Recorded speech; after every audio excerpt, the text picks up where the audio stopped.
Welcome to Salsido Paranormal. I'm your host, James Salsido, and tonight I'll be talking about the paranormal aspects of the Stranger Things TV series. As always, you can find all episodes of my show, along with links to social media, ways to listen, and ways to support the show at the website, and that is salsidoparanormal.com. That's SALSIDO paranormal.com. And there are many ways to support the show. You can share the show with others and rate and review it on your favorite podcast platform. You can sign up for the Patreon feed and get all the extra content there for as little as $1 a month. And you can also check out the merchandise store and online and get all kinds of shirts and some other items with designs made by friends of the show. And support is never expected but always appreciated, as there are expenses in making these shows. Please follow friends of the show. That would be Jen, the Arcane Observer, who has her own channel and is the co-host of the show on Saturdays when she can make it. Ricky of Anything Is Possible podcast, as I go and join him on his Sunday shows, and Michael Strange of Trouble Minds and the Trouble Minds Radio Network, KUAP Digital Broadcasting, where you can hear all kinds of amazing shows as well as my own online 24/7 for free. And a couple of things about this series here. It's not going to be a huge series, I don't think, but there will not be any spoilers. I will not be referencing the show other than just the name of the show. It's more about the parallels between parts of the show and actual reports of paranormal activity, of anomalous activity around the world and throughout time and all that. So I won't be making any references, like I said, to the show itself other than just the name. So, and but I understand if y'all want to wait and get through that TV show first and then come back to these, that's totally fine too.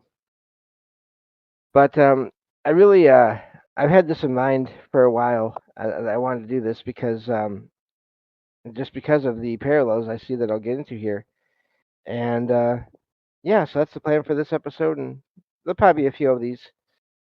So the first sort of section I want to get into here, I have some notes, and they're just brief notes on everything. One of the things uh, that are I can't talk. I can. It just takes me a minute. But the first thing here I'm going to cover is creatures or cryptids or however you want to call that. Monsters, some people say. Um, and this is something that's been happening for a long time around the world and out in nature, but also sometimes in urban or suburban environments. People see whatever you want, whatever. There's a whole list of things we could go over here, and eventually I'm going to do a series on creatures that have been seen around the U.S. But of course, most people know, even if they haven't looked into it, Bigfoot or Sasquatch, um, Dogman, uh, all the different water or lake or river creatures out there. Um, some people would even include little folk, little people, into that category, even though they seem to have it. Even Sasquatch, in some case, or Bigfoot, seem to have some kind of human or human-like intelligence. So it's a tricky thing there to figure out where those lines are. I guess we probably all have to do that ourselves.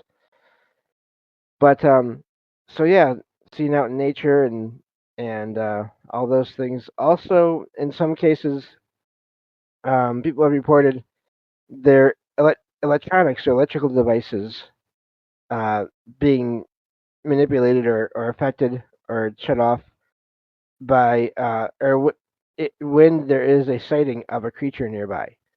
And of course, what does that mean? Is there some energy coming off of the creature? Does it? How does that work? I don't know, but I've heard of that with, of course, UFO encounters, but also just encounters with lights and orbs. In some cases, where when people see them and they're out and about, their vehicles will stop working. Same thing with UFOs. Now, the fascinating thing with the lights is that some people have seen um, cryptids, Bigfoot or whatever else, around the lights or going into or coming out of light. And again, the lights are connected to these to electronics and different machines suddenly being unable to work, just not working anymore for a while. So that is one other aspect I wanted to mention there because it's fairly common overall. Not in every encounter by any means, but often enough to be noticed. Also, the idea of interdimensional travel of some kind or um, phasing in and out of our reality somehow. And we've heard this before with Bigfoot or Sasquatch, of course, Dogman. A lot of times, from what I've heard, this is all based on what I've heard and read. I don't claim to know anything for sure, but these dogmen creatures, the ones that have they're bipedal, and they have almost like a werewolf, but maybe not quite the same. I've heard there's differences there, but they have effects on they have effects on things. I'm thinking of the last point I was talking about there. They appear and or vanish, um, and it's not just that they went behind a tree and did that, which that happens too. But sometimes people see them and then they're gone, or they're not there and then they just appear. So that does seem to hint at maybe some kind of it could be just cloaking of some kind as well, but it also could be some kind of travel that we don't know about or know how it works yet. So let's see here. We might get through a lot of this today. We'll see. Um, and talking about different dimensions and all that, barriers between dimensions. Um, in other words, we can't just all go from this version of reality to another easily, instantly, if we want to. But there are um, many cases where people have appeared and vanished when they go into buildings or out of buildings. Sometimes it's regular living people, and they're gone for a while, different lengths of time. Other times they're only gone for a short time, or they're gone for. Of course, there are disappearances of people that happen that do not make any sense either. So, but also the possibility of doors and walls being um, entrances or exits, basically some kind of portal, even though there may be a physical object in the way.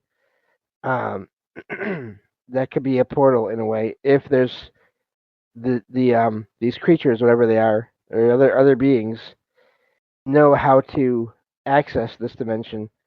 They could just appear in front of the door, or in front of a wall, or sometimes possibly break through these solid objects and leave damage, or even just make sounds, be trying to communicate from another dimension through knocking on a wall or a door. Windows, I've heard a lot of in last couple of years, knocking on windows. So I do wonder about that whole our walls and doors and buildings, some kind of natural barrier between dimensions, and when you're in a building or looking out or out and looking in, um, you're seeing different levels of reality. I've heard of cases where people look into buildings that they come across. In some cases, they know the buildings; others they don't, and they'll see a scene from a different period in time, and then they'll look away and look back, and then the building will appear normal again. The inside of the building.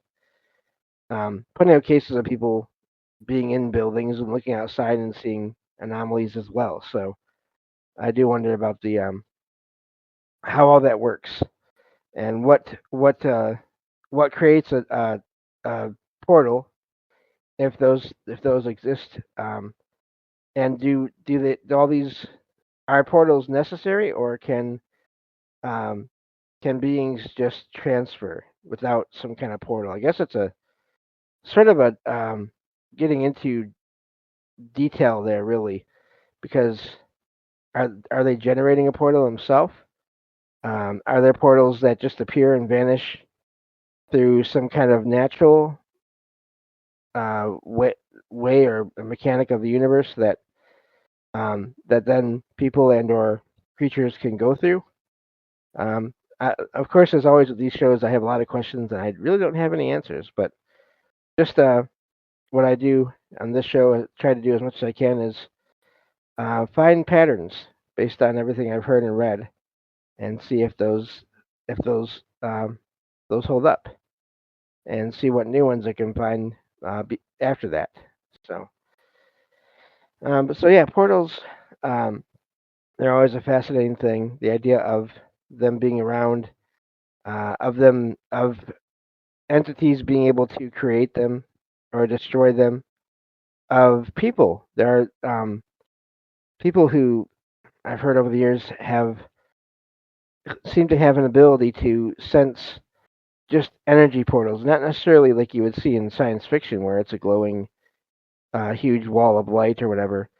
This is something that happens in terms of ghosts or hauntings that people talk about, where a place becomes active because at some point a portal was created, and some people who have sensitivity and or um, powers of the mind, I'm not sure, they seem to be able to find these portals easily, and um, through rituals or through just the power of the mind, sometimes they can just close them, and that will sometimes cause the anomalous things that are happening in a place to stop, or at the very least, slow down.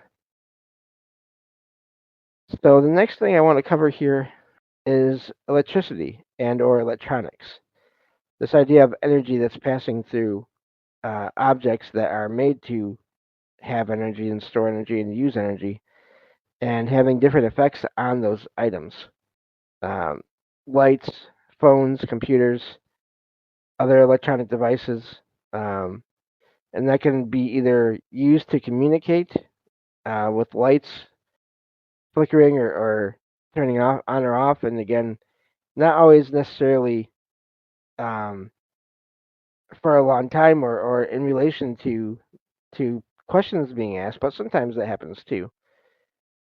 But just there's so many accounts I found over the years of people who have found or seen one of their lights turn on with for no reason, and sometimes the switch has even been turned.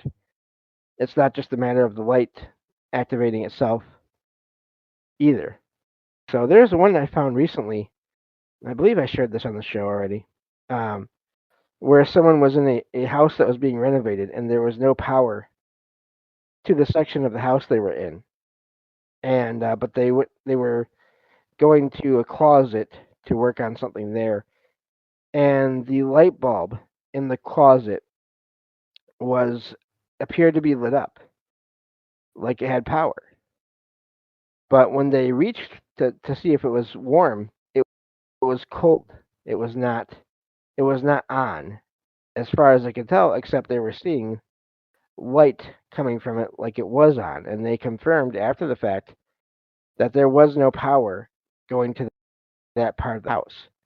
So again, what was happening there? Was there literally a consciousness or soul or spirit inside that light bulb generating the light or the energy to light it up, completely independent of the wires?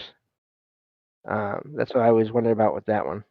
But so phones and computers as well, radios. Um, I heard many accounts of that where devices will uh, change. Well, not change.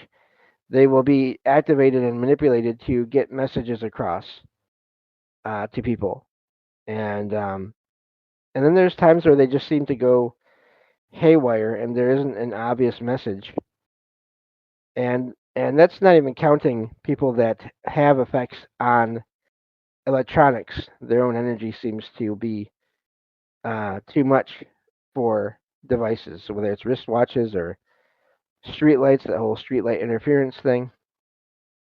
Um, all these things are, if you look around, you can find accounts of that online, and maybe have even heard of them in just daily life from people.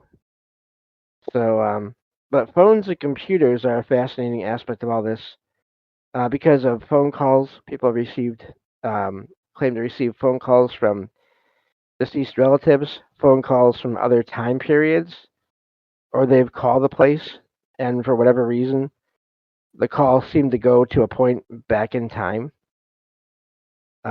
Computers as well, displaying messages or um, being certain music or movies being turned on that were important to deceased relatives, as if they were trying to say hi and get a message across to their the people that miss them, that kind of thing as well. But there's also accounts of just these all these different devices acting up as if there's a presence there that just wants attention for whatever reason, or is draining the devices to get more energy to do more things as well. And so that's all of that. Now I also have heard of and seen. I think I even saw a video once, and who knows about videos now, but of orbs and lights passing through, not just walls and not just space or even people, but passing through um, electronics coming in or going out or coming out of electronics like TVs and that kind of thing, and even in some cases changing into. There's one I had years ago where they saw a light come out of a TV. People saw a light come out of a TV, and once it was out, it grew darker and turned into a shadow figure, and then just vanished in the house. So a lot of things here connect, and let's see. Looking at more of this here, so I do have a whole other section here on portals, and just the fact that um, just the questions about them, what causes them to open or close. As I said, strange causing multiple portals to open, um, whether it's the energy of people or devices. There is that whole thing with electromagnetic fields. If they're too strong or if there's unshielded wiring or faulty wiring, they can people can be affected by that. But not only that, that can be used by uh, um, other beings that are not here in a physical sense to get more energy to do more things. So it's a double sort of a you never know what's going to happen, and the best way to figure that out is if you do have some kind of faulty wiring or devices to fix that, and then see what happens from there. From what I've heard. So so let's see here. It's funny because this is going faster than I thought it would. But yeah, so that's it's portals. I do have. Oh, and then other dimensions and worlds as far as people going into portals and coming out of them. And while they're there, it's either a different time or the world seems different. Um, I've heard of that as well. Of course, other creatures, other beings coming from portals are going into them, and they don't seem to be. They seem to be. It seems like it's possible for a portal to be almost anywhere. I've heard people talk about them just finding them in their own homes. Again, not so much the glowing, shiny portal that you see in science fiction. But then again, what's tricky about that is we don't even know in cases where people see lights, um, bright lights, large rectangles or circles of light, large spheres of light. We don't know for sure that some of those can't be some kind of a portal. And of course, the question then is, how do they move? Why do they move? But again, who knows that? But I actually have some experience with this in my own place. Luckily, it's not active, but I do feel like I have the sort of the after image or the after like leftover energy from a portal in my own apartment. In my storage room closet. It's actually a bedroom, but I use it for storage. But the the closet there, the big closet. Um, I always, whenever I'm in that room, my eyes are always drawn to that wall. And even when I'm outside and I'm just waiting for a ride or whatever, a lot of times I'll just find myself looking at that wall. And it's really weird because that wall is sort of, it is part of a couple of experiences I've had um, that I've talked about before. And I think I will go over those again here real quick just because I want to do one more episode on this Stranger Things topic. And so I'll save the rest of what I have for next time. But of course, I've and if you look back at my previous episodes, I have a whole series of experiences involving a what seemed to be a spirit of a young girl, a teenage girl. And in one of the dreams I had, where she was there, we were sitting on the floor in that closet, and there was none of my stuff was in there, and so that was kind of odd. I do wonder.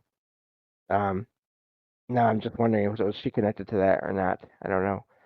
But the other thing about that closet is for a few years, maybe several years, I don't remember now. I had I would whenever I would go to that room at night, I would get a sense of a presence being in that closet, and it was never negative. It always just felt like it was sending out this feeling of don't bother me, I won't bother you. I need a place to stay. And this lasted, like I said, for several years, and it was always only at night after it started getting dark. And I would just announce when I was going to go in there for to put something away or get something out, and everything was always fine. And but then at one point, a couple of nights in a row, I was sitting here listening to different podcasts, and I sensed the presence coming out of the bedroom. And then I turned and looked. There was a shadow, just a blob of a shadow, but human sized, the right height and everything, standing by the kitchen doorway. And it did this a couple of nights in a row. And then after that, it was gone. The presence from the closet was gone. I have not had felt that presence back here since then. And but that residual energy from what I feel like was some kind of portal, for maybe not for solid physical objects, but just for energy and non-physical entities. I feel like that's what it was, and there's just still some residue of that portal there in that wall. I don't know if it's basically if it's combined with the wall, and that's why I sense that, or what how to explain that. But so we'll do one more these was on strange, and but that's all the time we have for this episode. Thank you all for listening, and I will talk to you all next time on Salsido Paranormal. Take care. Welcome to Salsido Paranormal. I'm your host, James Salsido, and tonight I am talking about the paranormal aspects of Stranger Things, the TV show. And there will not be any spoilers, by the way. As always, you can find all episodes of my show, along with links to social media, ways to listen, and ways to support the show at the website, and that is salsidoparanormal.com. That's SALSIDO paranormal.com. There are many ways to support the show. You can share the show with others and rate and review it on your favorite podcast platform. You can sign up for the Patreon feed and get all the extra content there for as little as $1 a month. And you can check out the merchandise store. and get all kinds of shirts and other items, some other items there, with designs made by friends of the show. Support is never expected, but always appreciated, as there are expenses in making these shows. And as always, please follow friends of the show. That would be Jen, the Arcane Observer, who has her own channel and joins me on Saturdays when she's able for the show that night. And Ricky of the Anything Is Possible podcast and show, um, because recently I've been joining him over on his channel on Sundays and doing a show all on, well, not all, but mostly on paranormal things, and that's been a lot of fun. And also Michael Strange, host of Trouble Minds Radio and the Trouble Minds Radio Network, KUAP Digital Broadcasting, where you can hear all kinds of amazing shows as well as my own online 24/7 for free. So a couple things about this other show here. I didn't know how many shows it's going to take to cover this, and I think it's this too is going to do it. But I'm only going to be talking about the paranormal aspects of reality that are somewhat referenced or used in the TV show Stranger Things, but I will not be covering any of the plot for that. Uh, so that is just to keep from spoiling it for anyone, and but also I want to do this because this is all stuff that I'm interested in. So that's where we're at. I just finished the first episode of this, and I'm gonna finish this off today, I think. So getting back to my notes here, this next category of things I want to talk about here are all have to do. They all have to do with us, with humans. Um, well, I'm I joke that I'm only 1/3 human. I'm 1/3 cat and 1/3 vampire, but still, there's human in there. But anyway, um, and of course, those abilities of the mind, there are many, but the main ones are telepathy, which is reading or connecting with other minds of other people, and telekinesis, which is the manipulation of objects with the mind. Uh, and I'm guessing some kind of energy that comes from the mind and goes out to these objects. I'm to be the way it goes, but I don't know for sure. Also, and some of these devices that some of these objects. Skip that. I was reading the words instead of um, yeah. I was trying to think and talk at the same time. Some of the objects that can be manipulated are electronic devices. So it's not just otherworldly beings that have this ability to affect or manipulate um, electronics or mechanical objects in general. It can also be, it seems, based on reports and over the years, um, devices. I mean, it can be people that manipulate these devices, whether it's turning them on or off, or making them do different things. So all of that, but also just the general idea of telekinesis. It's been around in a lot of fiction for a long time, but every so often I'll find a report here or there of someone saying that they feel like they have that ability, not in a way that they can easily control, but they've they've seen objects move around them, or they can control it, but it's with basically really small objects to where it's not and it's not like they move really far or really fast. But the telepathy thing to me, because there was one point a year or two ago, I forget now when exactly, where I was sitting here in my chair and just I no, that was the other thing. So when I was sitting in my chair, the thing that had happened with that, and I guess it sort of ties in, is I was hearing what sounded like my local radio station playing music, and it was clear as day music. It was not my mind trying to make it up. I can't easily do that usually. Um, Try to remember exactly everything in a song. There's so much in a song, but and I heard a couple songs, and it was when I was in this really relaxed state, and and that's similar to the other time where I was laying in bed trying to get to sleep, and starting to get relaxed. And I started hearing a couple of different voices in my head, but it was like they were talking to themselves about mundane things, like I have to go to the store or that kind of thing. And it just lasted for like a second or two, and then it was gone. So if I do wonder how often that happens to people and they just write it off or don't think of it as anything, it's just their own mind playing tricks on them. I wonder how often that is something else, and maybe more people have that happen than they realize. Uh, so the electronics is fascinating too. There's so much of this that does seem to connect to energy and electricity and electronics devices. And one of the things to me that's fascinating about that is, of course, throughout time there have been, and ever since the invention of radio and telephones and all that, there have been reports of strange phone calls or strange voices heard on the radio that don't make sense, um, static, static, and then even sounds of like creatures in on the radio. Uh, but also, like I said, telephones, getting weird calls that seem to be um, an individual that has passed on that is trying to call back, or calling a number, like I said, or getting a call from a different point in time. A lot of this does seem to connect anomalous activity and electricity through devices.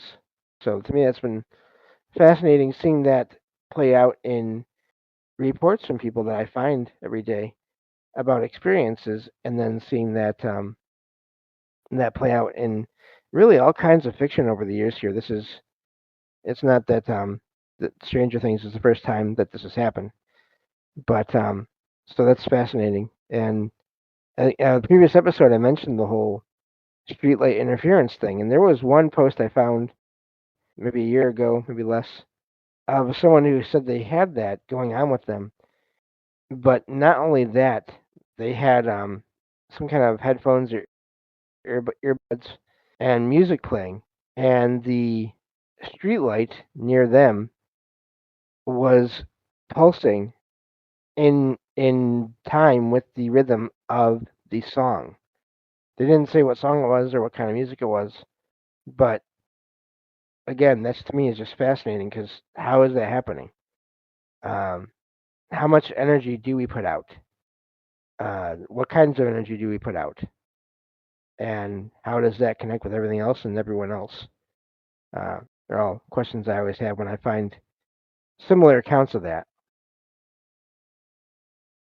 So, moving on to some things here that are a bit more in my um, field of study, I guess you could say, or interest, especially when I first got into all this, looking into all these anomalous things, um, is the sensitivity to and/or communication with others, and others as in, um, again, creatures, cryptids,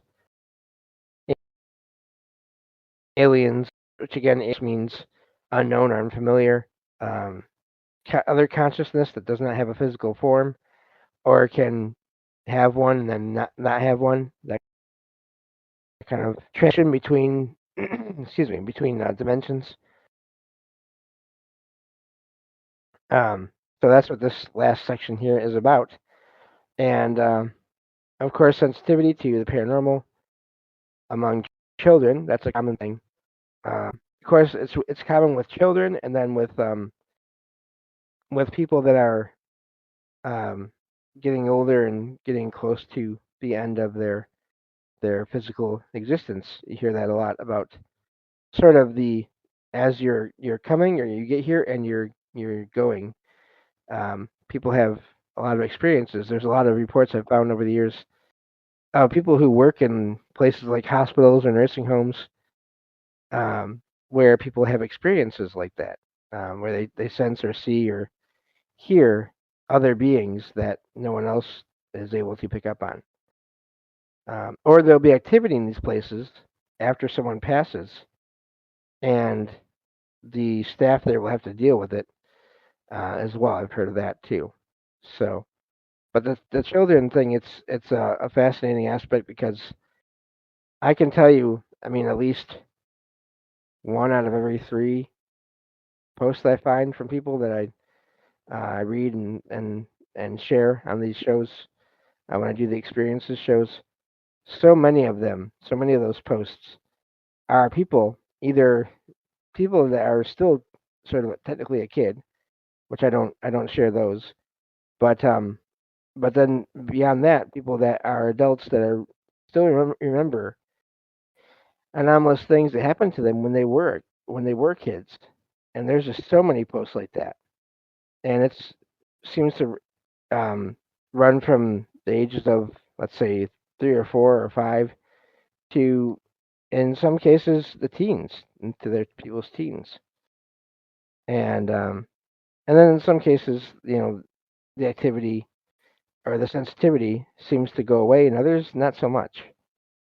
So that's always been a fascinating thing to me. And in some cases, the experiences are frightening, but in many others, they're not, and the kids just don't know what to make of it, and they just file it away, and it's not frightening until maybe years later when they're trying to figure out what happened, what they saw, or what they heard.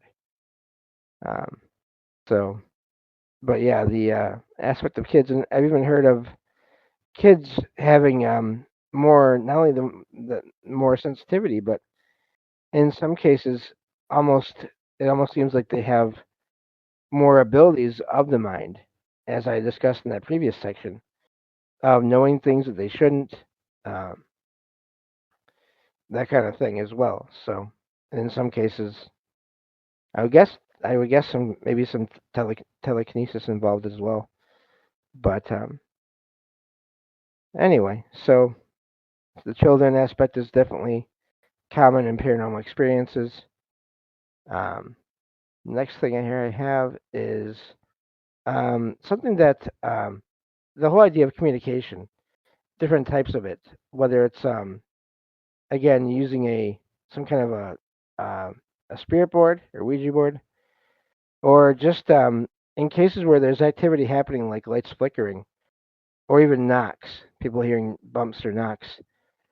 Um, and I'm really curious where this probably goes back to many years ago, but this phenomenon of people having this idea of asking uh, for one knock or one flash of a light, um, one reaction as being standing for yes and two being for no, and using that as a way to communicate.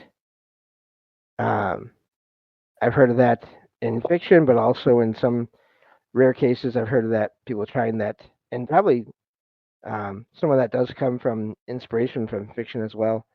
Although I do think I've heard of that being used on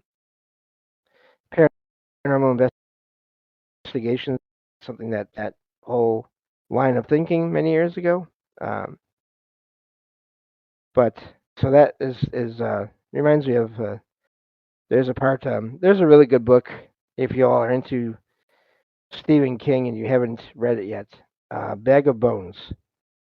I'd recommend that one. That one's a fascinating book, and there's in there that involves uh, knocking once for yes, two for no. So just a quick recommendation for a book there.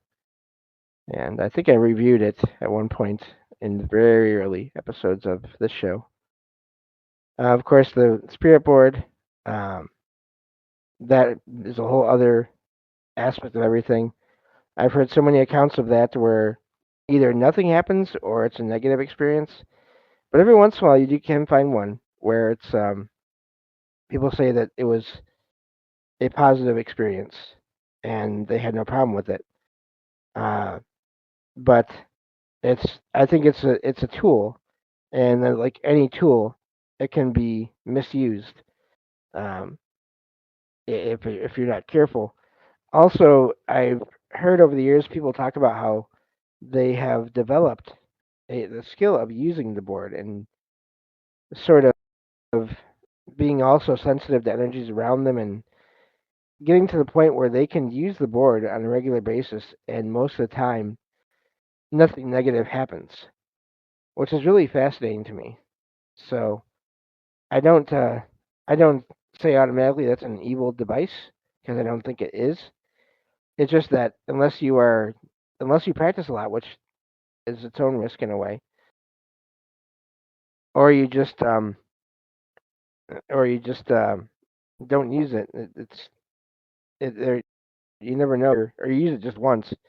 You never know who you're going to pick up on or who's going to notice uh, what you're doing. And I do think that in some cases, when it involves groups or whatever, and you have multiple people that are there with the one finger on the planchette, the little piece that goes over the board that hovers over the letters, not hovers, but goes over the letters and numbers. Um, Natural movements from the human body can cause certain things to happen, responses to happen. Subconscious, maybe, possibly, also can lead to that. But I also don't discount um, all of the other experiences I've heard about people using them and getting reactions from positive to neutral to negative. And I overall, this could be a natural sort of a after effect of Hollywood and all that, but overall, I feel like a lot of the accounts I read of Ouija boards, um, they're not usually positive. So again, that could be the effect that media and Hollywood and TV has of normal, trying to portray everything as being negative, but also why take the chance. And I have a story about Ouija boards, and I've said this before, but for any listeners, I went to a store, just had all kinds of odds and ends and board games, and it was like a party, I don't know, like a hobby or party kind of store. And I walked into the back because they have a front and a back entrance. And as I was looking straight ahead, towards the front, I was going there to get like a candy bar or a pop or something like that. I got this weird feeling from next to me, like energy of some kind or a presence, and I thought that was weird. Why did I feel that? So I went back to where I felt it, and looked around, looked to the side. There were 3 or 4 Ouija board sets on the shelf right there. I hadn't seen them before, as far as I could tell, and so the question always comes to me because of that: were those used boards that were repackaged and being resold, or were they new ones?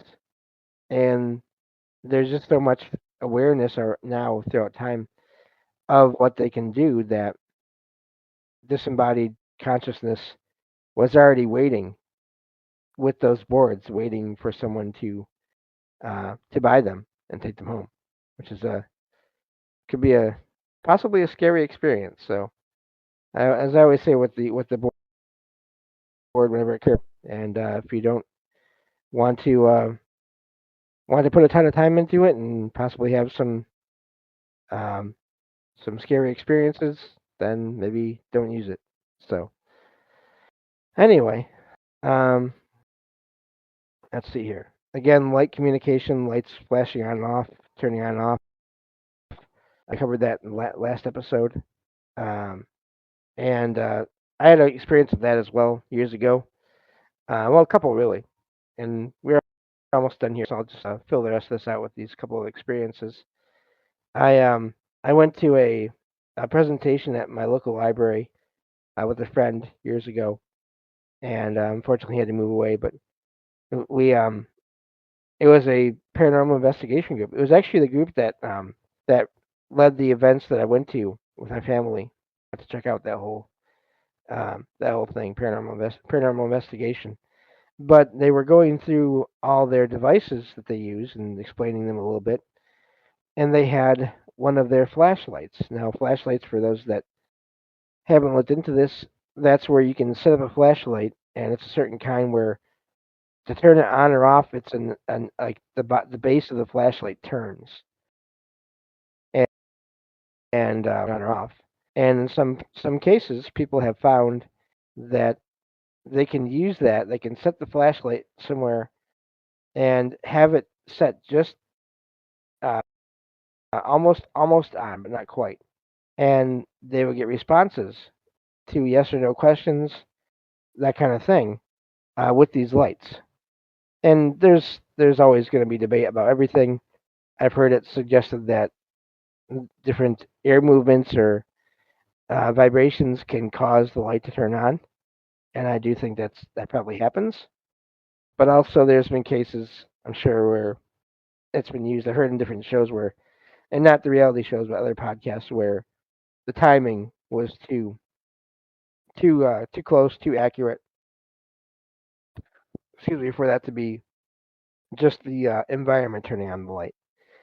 And in some cases, they'll turn off too. But anyway, so at this presentation, um, after the investigators told us about the flashlight and how it worked and what it did, they set it on this little plastic stand they had for it there, and they weren't touching it. They were going through all their other stuff, and it turned on, and then turned off, and then a while later it turned on and turned off. So it was really fascinating to see the light doing all that in the middle of the library, which it was a new library, so it was kind of funny to see that. But my friend thought about that and got one of those lights at one point after that, and brought it over here to when he came to visit. We'll leave it there and see if it ever does anything. And one day it did. It turned on, and we were surprised and said, "Oh, what's going on here? Is there someone here?" And it turned off and turned on again, and eventually it stopped. When we tried asking questions, it didn't really respond. And then eventually we said, "Oh, must be gone." Must be gone, and it turned on again, like it was saying, "No, I'm still here." Did that a couple times, and then it stopped. So really fascinating stuff there. It never happened again either. So I don't know what to make of that. But yeah, so that's basically my overview of the paranormal aspects of Stranger Things. I know it was fairly quick, just a couple episodes here, but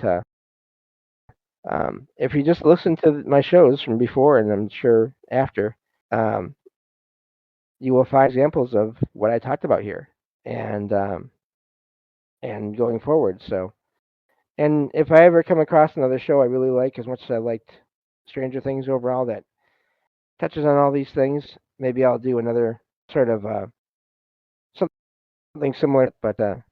But in the meantime, that's it for today. Thank you all for listening. Please check out all the links in every episode description for all the friends of the show. Also for my Substack, because I post things there now too, besides just the shows. So, and thank you all for listening, and I will talk to you all next time on Salsido Paranormal. Take care.